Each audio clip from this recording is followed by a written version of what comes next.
என்ன மக்களே, எஃப்ஜே அவர்களை போட்டு பொலன்னு பொளந்து வச்சிருக்காப்புலையே விஜய் சேதுபதி. அடின்னா அடி, அப்படி ஒரு அடியாமே, இடி மாதிரி இறக்கி வச்சிருக்காப்புலையா எஃப்ஜே அவர்களை. ஏன்னா எஃப்ஜே அவர்கள் இந்த வாரத்தில் பண்ண சம்பவங்கள்லாம் அந்த மாதிரி. தலைவராக இருந்து பிரச்சனைகளை எதுவுமே கையாளலை. இன்னொரு பக்கம் பிரச்சனைகள் எங்கெல்லாம் பிறக்குதோ அந்த இடத்துக்கெல்லாம் விடிவெளியாக இருந்ததே இந்த மனுஷன்தான். அதுக்கப்புறம் எப்போ பார்த்தாலும் வியானா பின்னாடியே சுற்றிட்டு அப்படியே ஆட்டம் போட்டு ஜாலியாக ஃபன் பண்ணிக்கிட்டு 2 பேரும் ஜெயிலுக்கு போயிட்டு குடத்தனமே நடத்தலாம் அப்படின்ற லெவலுக்கெல்லாம் முடிவு பண்ணி வச்சுருந்தாப்புல. ஸோ அதெல்லாம் போட்டு சுக்குநூறாக நேற்றுக்கே உடச்சி விட்டுருந்தாங்க ஹவுஸ்மேட்ஸ் எல்லாம் சேர்ந்துக்கிட்டு. ஆனால் இன்றைக்கி நம்ம விஜய் சேதுபதி வச்சு பொலன்னு பொளந்து அடி மாதிரி இடியை இறக்கி வச்சிருக்காப்புல எஃப்ஜேவுக்கு. ஸோ அப்படி என்னெல்லாம் நடந்துச்சு அப்படிங்கிறத பற்றி இந்த வீடியோவில் முழுசாக பார்க்கலாம். ஸோ இந்த வீடியோவுக்கு போகிறதுக்கு முன்னாடி நம்மளோட சேனலை சப்ஸ்கிரைப் பண்ணாதவங்க சப்ஸ்கிரைப் பண்ணிச்சுக்கோங்க. பக்கத்தில் ஒரு பெல் ஐக்கான் இருக்கும், அதையும் ப்ரெஸ் பண்ணி ஹாலில் போட்டுக்கோங்க. அப்போ தான் நாங்கள் அப்டேட் பண்ணுற ஒவ்வொரு வருஷமும் உங்களுக்கு நோட்டிஃபிகேஷன் சேரும். அதுதான் இந்த வீடியோவுக்கு குறைஞ்சபட்சம் ஒரு 1000 லைக்கான எதிர்பார்க்குறோம். ஸோ லைக்கை போடுங்க, வீடியோ பாருங்கள். வாங்க இன்றைய வீடியோக்குள்ள போகலாம். ஆக்சுவலாக இந்த வாரத்தில் டாஸ்க் என்ன டாஸ்க் கொடுக்கப்பட்டது அப்படின்னு பார்த்தீங்கன்னா, ஸ்கூல் டாஸ்க் கொடுக்கப்பட்டிருந்தது. அந்த ஸ்கூல் டாஸ்கில் பார்த்தீங்க அப்படின்னா ஒவ்வொருத்தருக்கும் என்னென்ன மாதிரியான கேரக்டர் இருக்கணும் அப்படின்றத டிசைன் பண்ணி தான் பார்த்தீங்கன்னா அந்த டாஸ்கே கொடுக்கப்பட்டிருந்தது. ஓகே, ஸோ இவங்க இந்த கேரக்டரில் இருக்கணும், இவங்க அந்த கேரக்டரில் இருக்கணும், அவங்களுக்கு இந்த மாதிரி ஒரு பாடி லாங்குவேஜ் இது இருக்கணும் அப்படிங்கிற மாதிரி ஒவ்வொருத்தருக்கும் ஒரு கேரக்டரைசேஷன் கொடுத்து நீங்கள் எல்லாம் ஒழுங்காக பர்ஃபார்மன்ஸை பண்ணுங்கடா அப்படின்னு சொல்லி அவங்களே பார்த்தீங்கன்னா ஒரு கேரக்டரைசேஷனை கொடுத்துருக்காங்க. ஓகே, ஆனால் அந்த கேரக்டரைசேஷன் வச்சு தான் பார்த்தீங்கன்னா அவங்கெல்லாம் இருந்தாங்களா இல்லை டாஸ்க் ஆடினாங்களா அப்படின்னு கேட்டிங்கன்னா 1 or 2 மெம்பர்ஸை தவிர மற்றவங்க எல்லாமே அந்த கேரக்டரை மீறி தான் பார்த்தீங்க அப்படின்னா பர்ஃபார்மன்ஸ் பண்ணிட்டு இருந்தாங்க. என்ன தான் அவங்க வாயாலேயே இல்லை நான் கேரக்டரில் இருந்தால் பேசுகிறேன், அதுக்கப்புறம் நான் கேரக்டரை விட்டு வெளியே பேசுகிறேன் அப்படின்னு சொல்லி அவங்களுக்குள்ள அவங்களே பேசிக்கிட்டாலும் கூட நமக்கு அதை பார்க்கும்போது இவங்கெல்லாம் கேரக்டராகவே இல்லைப்பா, கேரக்டர்லேருந்து வேறு மாதிரி ஒரு இடத்துக்கு நகர்ந்து போயிட்டே இருந்துட்டு இருக்காங்க அப்படிங்கிற மாதிரி தான் இருந்தது. இப்போ எக்ஸாம்பிளுக்கு சொல்லணும் அப்படின்னு பார்த்தீங்கன்னா, வியானா எஃப்ஜே இவங்க 2 பேருடைய காம்பவுண்ட் இந்த வாரம் முழுக்க எல்லாரையுமே டிஸ்டர்ப் பண்ணுது அப்படின்னே சொல்லலாம். டிஸ்டர்பன்ஸ் அப்படின்னா அது ரொம்ப க்யூட்டான டிஸ்டர்பன்ஸ் கிடையாது, ரொம்ப மோசமான ஒரு டிஸ்டர்பன்ஸ். இது என்னடா கிரிஞ்சி காதலாக இருக்குது, கன்றாவி காதலாக இருக்கே அப்படின்னு சொல்லி கேட்குற அளவுக்கு தான் இவங்க 2 பேருடைய காதல் கண்டென்ட் இருந்தது. ஸோ ஆக்சுவலாக இந்த டாஸ்கோடைய நோக்கமே என்ன தெரியுமா, அதுவும் ஸ்கூல் டாஸ்கோடைய நோக்கம். இதுக்கு முன்னாடி எல்லாம் ஒரு கேரக்டர் கொடுக்க மாட்டாங்க. நீங்கள் ஸ்டூடெண்ட்டு, நீங்கள்லாம் இந்த மாதிரி ப்ரொஃபஸர், நீங்கள் அசிஸ்டன்ட் ப்ரொஃபஸர், நீங்கள் வார்டன் அப்படி கொடுப்பாங்க. ஓகே, ஸ்டாஃப்ஸ்க்கு மட்டும்தான் டிஸ்கிரிப்ஷன்லாம் இருக்கும். ஸோ அது எதுக்காக அப்படின்னா அவங்க அந்த கேரக்டருக்குள்ளே இருக்கணும் அப்படின்றது தான். ஓகே, ஆனால் இங்கே எஃப்ஜே பார்த்திங்க அப்படின்னா வார்டனாக இருக்கார், வியானா ஸ்டூடெண்ட்டாக இருக்காங்க. ஸோ இவங்க 2 பேரையும் பிரித்து வைக்கணும் அப்படின்றதுக்காக, அதாவது இப்போது வீட்டுக்குள்ளே பார்த்தீங்கன்னா ஒரு எல்லாரும் சேர்ந்து ஒரு ஆட்டம் ஆடுறாங்க. இப்போ பார்வதிக்கு எதிராகவே நிறைய பேர் ஆட்டம் ஆடுறாங்கல்ல, சேர்ந்துட்டு ஆடுறாங்கல்ல, கேட்டால் கும்பல் சேர்த்துக்கிறாங்க. அப்படிப்பட்ட ஆட்டங்களெல்லாம் உடைக்கணும் அப்படின்றதுக்காகவும் இந்த ஸ்கூல் டாஸ்க்கை கொடுத்துருக்காங்க. அதுதான் விஜய் சேதுபதி பார்த்தீங்கன்னா இன்றைக்கான முதல் ப்ரோமோவிலேயே சொல்லியிருக்காங்க. ஆனால் இந்த மனுஷன் என்ன பண்ணுறாரு, வார்டனாக இருந்து வியானா அவர்கள் ஹக் பண்ணுறது, கிஸ் பண்ணுற மாதிரி போகிறது, வியானா எஃப்ஜேவை ஹக் பண்ணுறதுக்கு போகிறது, கிஸ் பண்ணுறது மாதிரி போகிறது அப்படின்னு சொல்லி சில வேலைகளை பார்த்து வச்சுருக்காங்க. ஸோ இதுக்கு பார்த்திங்க அப்படின்னா சிவியரான ஒரு பனிஷ்மெண்ட்டை விஜய் சேதுபதி வச்சு செஞ்சுருக்காப்புலையாம்.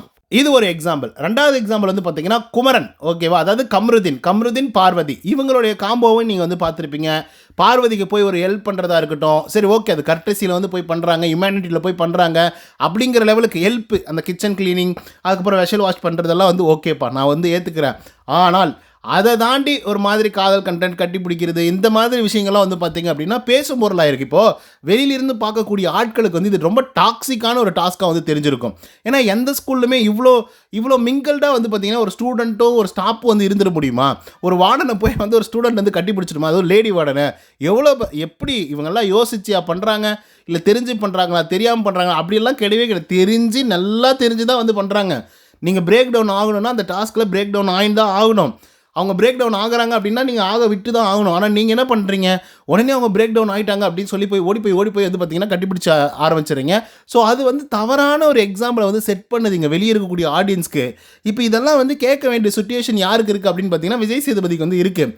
ஸோ இது ஒரு சம்பவம், ஓகேவா, அதாவது சம்பவம் இல்லை, இது ஒரு கண்டென்ட்டாக போயிட்டு இருந்து பார்வதி, கம்ருதீன், அதுக்கப்புறம் இந்த பக்கம் எஃப்ஜே, அப்புறம் வியானா, ஓகேவா.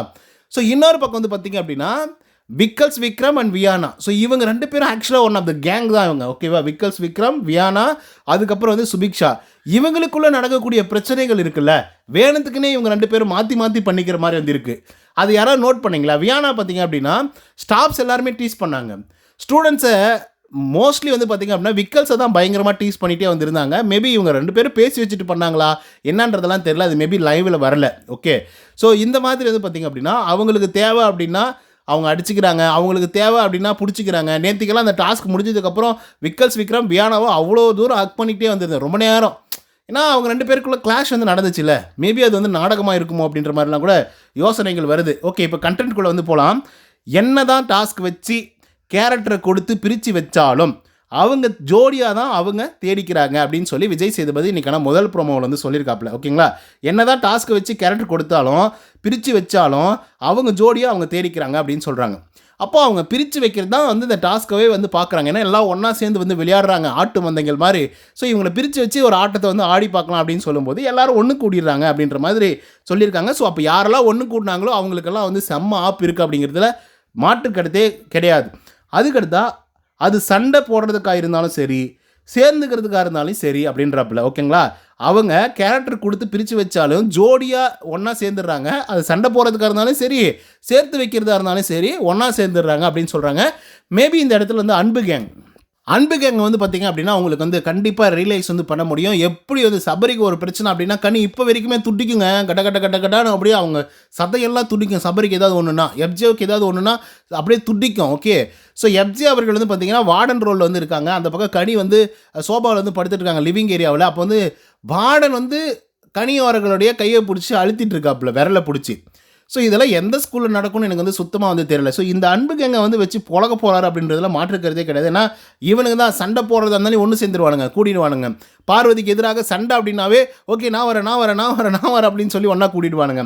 அதே போல் ஒன்றா சேர்றதா இருந்தாலே எல்லாரும் கூட்டு முயற்சியில் வந்து அவங்க அப்படி தானே பேசியிருப்பாங்க, இவங்க இப்படி தானே பேசியிருப்பாங்க அப்படின்ற மாதிரி வந்து கொண்டு போயிடுவாங்க. இப்போ ஏன் ஒஸ்ட் பர்ஃபார்மர் யார், பெஸ்ட் பர்ஃபார்மர் யார் அப்படின்றதுலையே எஃப்ஜே வந்து கனியக்காவுக்கு கண்ணை காட்டி வேறு மாதிரி சொல்ல வச்சாங்கல்ல. அது எவ்வளோ பெரிய அயோக்கியத்தனம் தானே. ஏன்பா சம்மந்தமே இல்லாத ஒரு ஆள் வந்து ஜெயிலுக்கு போகிறாரு அப்படின்னா அது எவ்வளோ பெரிய குற்றம் தெரியுமா? அந்த குற்றத்தை வந்து செய்கிறதுக்கு இவங்க உடனே வந்திருக்காங்க. ஸோ பிரச்சனைகள் வருது அப்படின்னா அதுக்கும் ஒன்று சேர்ந்துடுறாங்க.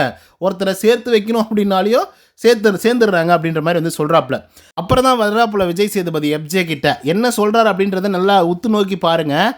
இந்த வாரம் வீட்டில் தலை இருந்ததாக சொன்னாங்க, ஆனால் எந்த பிரச்சனையிலையும் காணோம், நம்ம போய் ஒரு தேடி பார்ப்போமா அவர் அப்படின்ற மாதிரி வந்து பார்த்திங்க அப்படின்னா விஜய் சேதுபதி வந்து சொல்லியிருக்காப்புல. அதாவது வீட்டுக்குள்ளே தலை அப்படின்றவன் ஒருத்தர் இருந்தான், எத்தனை பிரச்சனைகள் வந்து வந்துச்சு, ஆனால் அத்தனை பிரச்சனைகளுக்கும் அப்படியே தலைமறைவாயிட்டான்ப்புல அந்த தலை அப்படிங்கிற ஒரு ஆள். ஸோ அவன் காணாமலே போயிருக்கான், அவனை போய் நம்ம தேடி கூட்டு வந்துடுவோம் அப்படின்னு சொல்லி விஜய் சேதுபதி வந்து சொல்கிறாப்புல.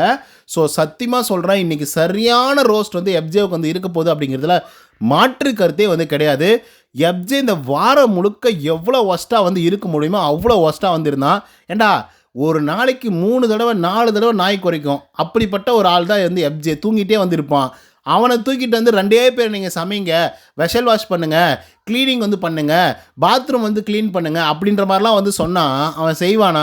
அதுக்கு ஒரு காரணம், அதுக்கு ஒரு ஏதாவது ஒன்று. கையை வந்து அது வந்து தெரில, ஆக்சிடெண்ட்டாக அறுத்துச்சா இல்லை இவனே ஏதாவது பண்ணிக்கிட்டானான்னு கூட எனக்கு வந்து தெரில. ஏன்னா வேலை வச்சுட்டே இருக்காங்க அப்படின்னு சொல்லி பார்வதி போய் வந்து கூப்பிட்றாங்க, ஏப்பா டீ காஃபியெல்லாம் நம்ம வச்சு கொடுக்கலாம்பா, அது வந்து அவங்களுக்கு சூப்பராக இருக்கும் அப்படின்ற மாதிரி சொல்லும்போது நோ டீ காஃபியெல்லாம் நான்லாம் வச்சு தரமாட்டேன், உனக்கு விருப்பம் இருக்கா நீ வச்சு கொடு. ஓகே, நைட்டு ஃபுல்லாக வேலை செஞ்சுருக்காங்க, நைட்டு 4 மணி 5 மணி வரைக்கும் வேலை செஞ்சுருக்காங்க. அடுத்த நாள் காலையில் கொஞ்சம் நீ அட்ஜஸ்ட் பண்ணிக்கூடா அப்படின்னா முடியவே முடியாது, என்னால் அட்ஜஸ்ட் பண்ணிக்கவே முடியாது, நீ வந்து உன் வேலையை செய் அப்படின்னு வந்து சொல்கிறாரு. ஸோ இந்த மாதிரி ஏகப்பட்ட ஹியூமனிட்டியே இல்லாத செயல்களையும் வந்து செஞ்சுருக்காப்புல. அதுக்கப்புறம் காதல் பண்ணுறேன் அப்படின்னு சொல்லி கன்றாவி பண்ணிட்டு சுற்றிருக்காப்புல. அதுக்கப்புறம் பல பிரச்சனைகள் வந்து வெடிச்சிருக்கு. இப்போ லெட்டர் பிரச்சனை வந்து வெடிச்சிச்சு. அதில் வந்து ஒரு தலையாக வந்து பார்த்திங்க அப்படின்னா எதுவுமே பெருசாக டீகோட் பண்ணி இது தப்பு இது தவறு இது எதுவுமே வந்து சொல்லாமல் இது டாஸ்க்குன்னா நான் பேசுகிறேன், இது அப்பார்ட் ஃப்ரம் டாஸ்க் அப்படின்னா நான் பேச மாட்டேன் அப்படின்னு சொல்லி எந்திரிச்சு போயிட்டாப்புல. ஒரு தலையாக வந்து அந்த இடத்துல ஒரு அட்டென்ஷன் கொடுத்து அதை நோட்டீஸ் பண்ணி என்ன பிரச்சனை அப்படிங்கிறத கொஞ்சம் பர்சனலாக போய் கூட வந்து கேட்டிருக்கலாம் பார்வதி கிட்ட. அந்த ஒரு விஷயத்தையும் இந்த ஆள் வந்து பண்ணவே கிடையாது.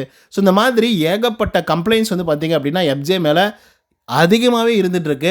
ஸோ இவனெல்லாம் போட்டு பொழக்கலாம் கூடாது, எவிக் பண்ணி வெளியே அனுப்பணும், அதுதான் கரெக்டாக வந்திருக்கும். நெக்ஸ்ட் வீக் வந்து இவங்க கேப்டன்சி டாஸ்க்லேயே பங்கு கொள்ள மாட்டாங்க அப்படின்னு சொல்லிட்டு வந்து பார்த்திங்க அப்படின்னா நிர்ணயம் ஆயிருக்கு. ஓகே, ஸோ அதுவே வந்து பார்த்திங்கன்னா ரொம்ப சந்தோஷமான ஒரு விஷயம் தான், இதில் எந்த விதமான மாற்று கருத்துமே கிடையாது.